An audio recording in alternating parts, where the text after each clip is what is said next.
மிக விரைவில் நம்ம ஆதவ் அர்ஜுன் ரெட்டியார் விஜயோடு இணைவதற்கான வாய்ப்பு இருக்குது. இப்போ துணை செயலாளர் சார்.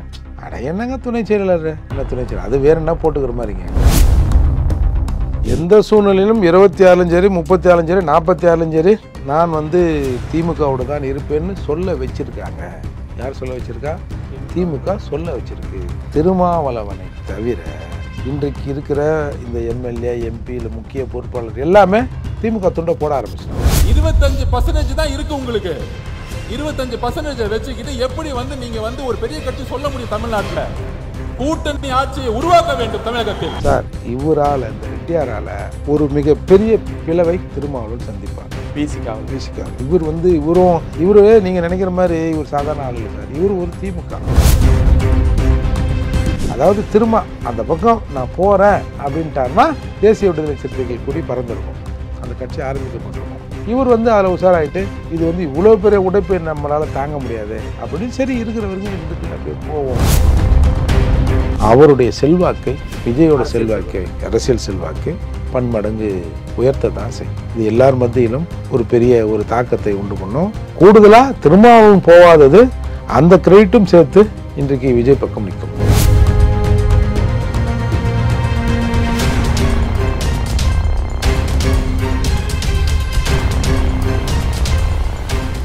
ரியலோ நேயர்களுக்கு வணக்கம். இன்று நம்மளுடைய நேர்காணலுக்கு புரட்சி தமிழகம் கட்சி தலைவர் மற்றும் வழக்கறிஞர் திரு ஏர்போர்ட் மூர்த்தி அவர்கள் நினைஞ்சிருக்காங்க. சார் வணக்கம் சார், எப்படி இருக்கீங்க? நல்லா இருக்குங்க சார். இந்த ஒரு நிகழ்ச்சி, அதாவது இந்த புத்தக வெளியீட்டு விழா அப்படிங்கிற ஒரு நிகழ்ச்சியை முழுக்க வடிவமைச்சது அப்படிங்கிறது பொதுச் செயலாளர், அதாவது விசிகாவினுடைய பொதுச் செயலாளர் ஆதவ் அர்ஜுன் அவர்கள் தான்.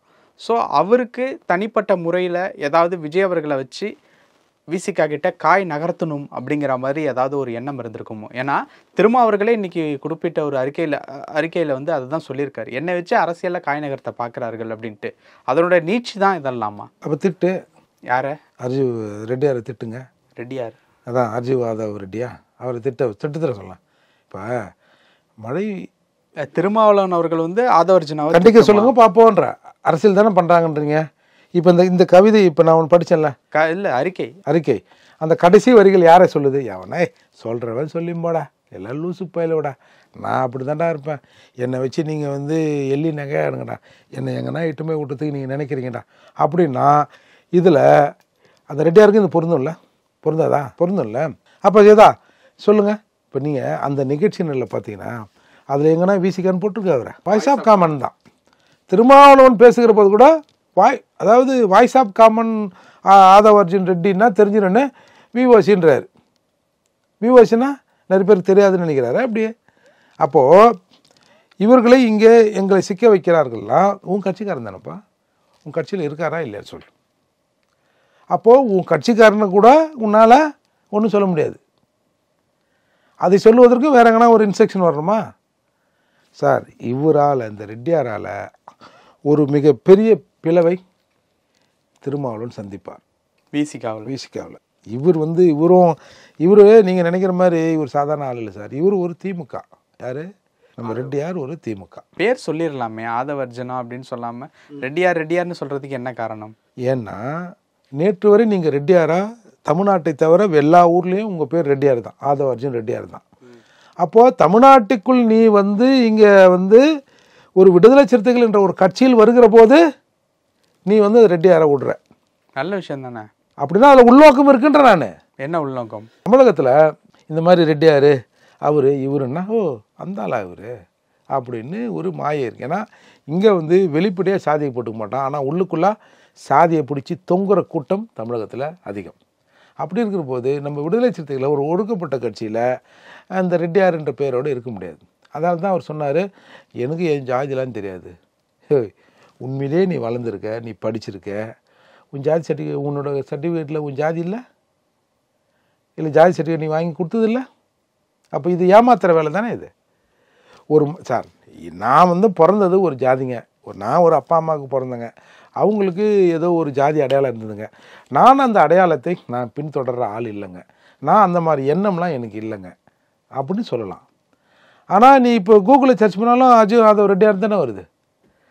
மற்ற மாவட்டங்களை லாட்டரி விற்கிறதுக்கு உனக்கு அந்த ரெட்டியார்ன்ற பட்டம் தேவைப்படுது இல்லை. அப்போ நீ இங்கே வருகிற போது அதை திறந்து வரனா அப்போ நீ தான் உள்நோக்கம். நீ தான் கிரிமினல். அது ஒரு கிரிமினல் இன்டென்ஷன் உள்ளே இருக்குன்ற நான். என்னை வந்து பைத்தியக்காரனவன், என்னை வந்து ரெட்டியார்ன்றாங்க. இப்போ ரெட்டியாரை மூலியாருன்னு இல்லாமா சொல்லு, இல்லை ரெட்டியாரை வந்து நம்ம நாயுடுன்னு இல்லாமா? நாயுடுன்னு சொன்னோட அந்த நாயுடுக்கள் ஒத்துக்க மாட்டாங்க. யோ அவன் நான் ரெட்டியாரியா என்ன போய் நாயுடுன்ற எங்காலில் சேர்க்குறீங்க அப்படின்னு சொல்லுவாங்கள்ல. அப்போ நான் இப்போ ரெட்டியார் தான், அதுக்காக தான் சொல்ல வரேன். சரி, இந்த ஆதவர்ஜுனா வந்து விசிகாவினுடைய பிளவை ஏற்படுத்துவார் அப்படின்ட்டு வந்து சொல்கிறீங்கல்ல, அது திமுகவிற்கு எந்த அளவுக்கு சாதகமாக இருக்கும்? ஏன்னா இப்போ ஆல்ரெடி கூட்டணியில் இருக்காங்க. எந்த செய்தியாளர் சந்திப்பில் இருந்தாலும் அவர்கள் வந்து கூட்டணி வந்து தொடரும் 26லையும் நீடிக்கும் அப்படின்ட்டு வந்து சொல்கிறாங்க.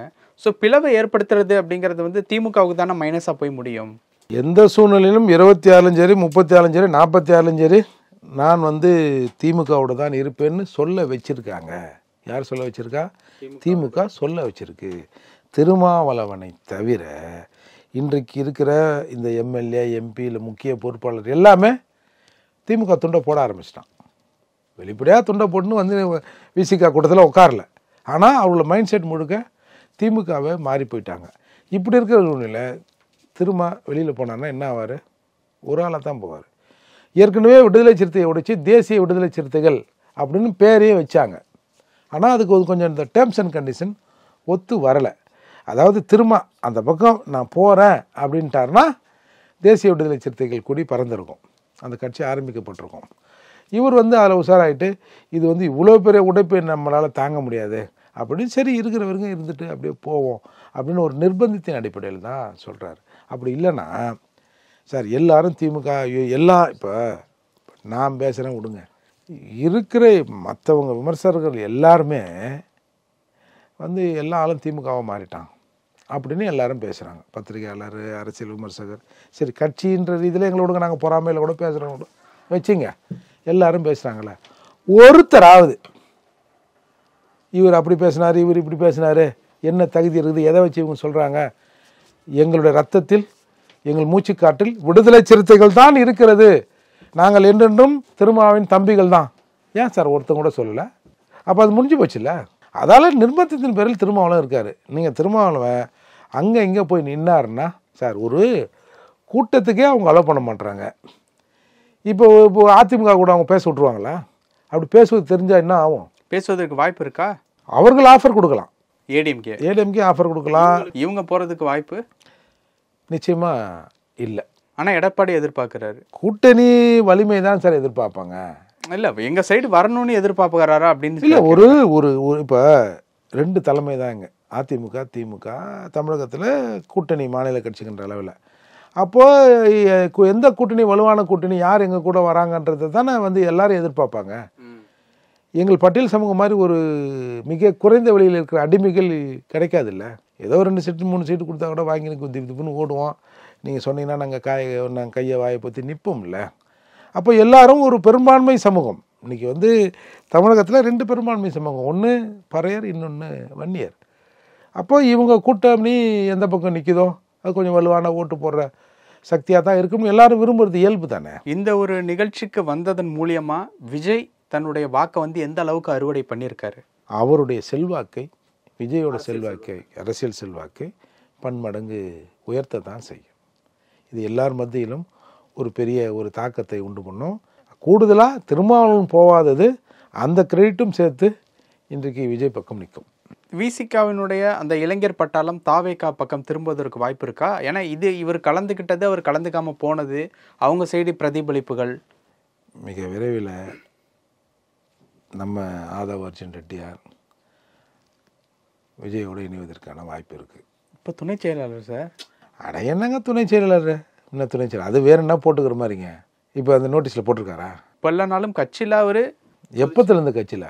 கடந்த ஒரு 1.5 ஆண்டுகள். அந்த டைம் 1.5 ஆண்டு கூட இருக்காது எனக்கு தெரியும். எனக்கு தெரிஞ்சு ஒரு ஆண்டுக்குள்ளே தான் இருக்கும். அப்போ தானே சார் இந்த எலெக்ஷன் முன்னாடி தானே சார், பார்லிமெண்ட் எலெக்ஷன் முன்னாடி தானே சார் சார் 1 வருஷம் அவ்வளோதானே. அப்புறம் என்ன, அதாவது உண்மையான கட்சிக்காரன்னா திரும்ப பேச்சு மீறிலாம் பேச முடியாதுல்ல. அவர் தானே தலைவர். அப்போ நீ அதை மீறி பேசுகிறேன்னா யார் சொல்லி பேசுகிற? நான் சொல்ல திமுக சொல்லி பேசுகிறேன்ற.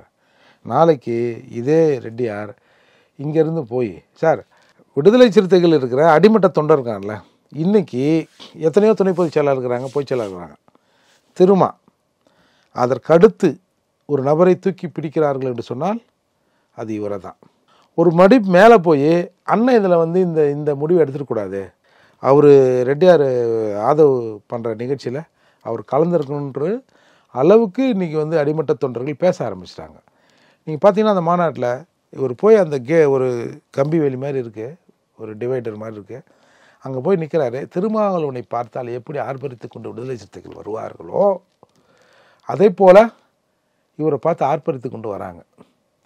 இப்படி ஒரு பெருந்திரள் கூட்டத்தை தன் பக்கம் இழுக்கணும்னு தான் இவர் அனுப்பப்பட்டார். நாளைக்கு இவர் ஏதாவது மக்கர் பண்ணார்னா இதுலேருந்து ஒரு பிளவை கொண்டு போய் விஜய் கிட்டே நிற்பார். விஜயை ஒன்று தனியாக நிற்க வைக்கணும், அப்படி இல்லைன்னா திமுகவோடு ஒட்ட வைக்கணும். இந்த ப்ராஜெக்ட் தான் இவருக்கு கொடுக்கப்பட்ட ப்ராஜெக்ட். மிக விரைவில் ப்ராஜெக்ட் கொடுத்தது திமுகவினுடைய தலைமையா? திமுக தான் சார். ஏற்கனவே திமுகவில் இருந்த ஒரு நபர் இந்த ஒரு ப்ராஜெக்டை கையில் எடுத்திருக்காருன்னு சொல்ல வரீங்க சார். நேற்று வரைக்கும் கூட்டணி கட்சிகளை அடிமையாக நடத்து, அவனெல்லாம் கிட்ட சகாதீங்க, கொஞ்சம் தள்ளி நிற்கணுங்க, அப்படி கிட்ட வந்து நின்னா கையை தோல் மேலே போட்டுருவாங்க அப்படின்னு திமுகவுக்கு பாடம் எடுத்தவர் திடீர்னு வந்து ஐயோ என்னங்க அது ஒடுக்கப்பட்ட மக்களின் தலைவர் திருமாவளவனை போய் இப்படி தள்ளி வச்சு நிற்கிறாங்களேன்னா இது எப்படி சார் இது? சார் நேற்று வன்னியரசு அவர்கள் சொன்ன ஸ்டேட்மெண்ட்லாம் பார்த்தீங்களா? பதவி தான் முக்கியம், கூட்டணி தான் முக்கியம் அப்படின்னு நினச்சிருந்தா 2003-4 அந்த காலகட்டத்தில் கலைஞர் அவர்கள் நீ வந்து பதவியிலே தொடரு அப்படின்ட்டு வந்து சொன்னார். ஆனால் கொள்கை முக்கியம் அப்படிங்கிற கோட்பாட்டில் நின்னதுனால தான் பதவியே துறந்து ஒரு மண்ணு இல்லை சார். இப்போ அது எம்எல்ஏ பதவியை ராஜினாமா பண்ணுறது அடுத்து நடக்க இருக்கிற பாராளுமன்ற தேர்தலில் அதிமுகவோடு கூட்டணி போவதுக்கு தான் எம்எல்ஏ பதவியை ராஜினாமா பண்ணார். இதுக்கு என்னமோ பெரிய கொள்கைன்றீங்க. என்ன கொள்கை பெருசா? வெக்கம் மானம் சூடு சொரணம் பார்த்தா அரசியல் செய்ய முடியாது. பெரிய கட்சிகள் என்ன சொல்கிறார்களோ அதை செய்ய வேண்டிய கட்டாயத்தை சின்ன கட்சிகள் இருக்கிறோம். இதில் எங்கே கொள்கை வந்து முட்டிச்சு சொல்லுங்கள்? வெக்கம் மானம் சூடு சொரணம் வர்றதுக்கு தான் சார் ஒரு இயக்கத்தில் ஒரு மூமெண்ட்டில் சேர்றது. இப்போ சொல்கிறாங்கல்ல, மானமும் அறிவும் மனிதருக்கு அழகு. அதில் 1% கூட இவங்க பண்ணலன்னு வச்சுங்க. டிஎம்கே திகா அவங்களோட ஆரம்பமாக தானே. Okay okay. பகுத்தறிவு இன்னமும் எக்ஸ்ட்ரா ஒரு அறிவு இருக்கிற மாதிரி இவங்களுக்கு 6 விரல் மாதிரி ஏதாவது நடந்திருக்கா அந்த மாதிரி? இல்லை இன்னி வரைக்கும் இவர்களாவது பகுத்தறிவாதிகளாக இருந்திருக்காங்களா? இருந்தாலும் சொல்கிறது என்னத்தை சொல்லணும்? அடித்தட்டு மக்களை நாங்கள் தூக்கி நிறுத்த போகிறோம், நாங்கள் அதை பண்ண போகிறோம், இதை பண்ண போகிறோம், இந்த சமூகமே இருண்டு கிடக்கிறது, அதில் எங்கள் கட்சி என்பது ஒரு சிவப்பு புள்ளி, இந்த சிகப்பு ஒரு புரட்சி, இது ஒரு பகுத்தறிவு, அப்படியே எங்கள் கட்சி வளர வளர சிகப்பு பெருசாகும், கருப்பு சிறுசாகும். அதுதான் கருப்பு சிவப்பு. திக கொடியும் சரி திமுக கொடியும் சரி சார், என்றைக்கு கட்சி ஆரம்பித்தாங்களோ அன்றைக்கி அந்த கருப்பு எப்படி இருந்ததோ அதே கருப்பு தான் இன்னமும் இருக்கு. அதில் சிகப்பு எப்படி இருந்ததோ அதே சிகப்பு தான் இருக்குது. இன்னும் எந்த ஒரு முன்னேற்றமும் இல்லைல்ல. அப்போது அவங்க சொன்ன பிரின்சிபலுக்கு எதிராக தானே இருக்கிறாங்க. அதே மாதிரி தான் இவர். கொள்கைலாம் ஒன்றும் இல்லை சார். கொள்கைலாம் பார்த்தா கொள்கை வேறு கூட்டணி வேறுன்னு யார் சொல்லியிருக்கா சொல்லுங்கள்? இதே எங்கள் அண்ணன் தான் சொல்லியிருப்பார். கொள்கை வேறு கூட்டணி வேறுங்க அப்படின்போது எங்கே வந்து கொள்கை நொட்டுது? அதால் அப்படியே காலம் போகிற போக்கில் கையை மீறி போயிடுச்சு, தலைக்கு மேலே வெள்ளம் போயிடுச்சு. அப்புறம் நான் ஸ்கேல் வச்சு அளந்து என்ன இருக்குது? 2 அடி போனான்னா 10 அடி போனான்னா போனது தான். ஓகே. அப்போ இந்த ஒரு நிகழ்ச்சி விஜய் அவர்கள் ஸ்கோர் பண்ணிட்டாரு, திருமாவளவனும் விசிகா வந்து பின்னடைவை அடைஞ்சிட்டாங்க அப்படின்ட்டு உறுதியாகவே சொல்லலான்ட்டு தான் உங்களுடைய பதில்? நிச்சயமா, அதில் மாற்றமே இல்லை. சும்மா எல்லாரும் விஜயை திட்டின்தான். இன்றைக்கி நானே கடுமையாக பேசியிருக்கேன். இன்றைக்கி நானே ஒரு விஜய் மேலே ஒரு சாஃப்ட் கார்னர் தானே சொல்கிறேன், அவரோட செல்வாக்கு உயரும் தானே சொல்கிறேன். அப்போது சாதாரணமாக பார்க்குறவங்க தலையில் தூக்கி வச்சு தான் விஜயை கொண்டாடுவாங்க. நிறைய விஷயங்கள் சொன்னீங்க. நேரத்துக்கு ரொம்ப நன்றி.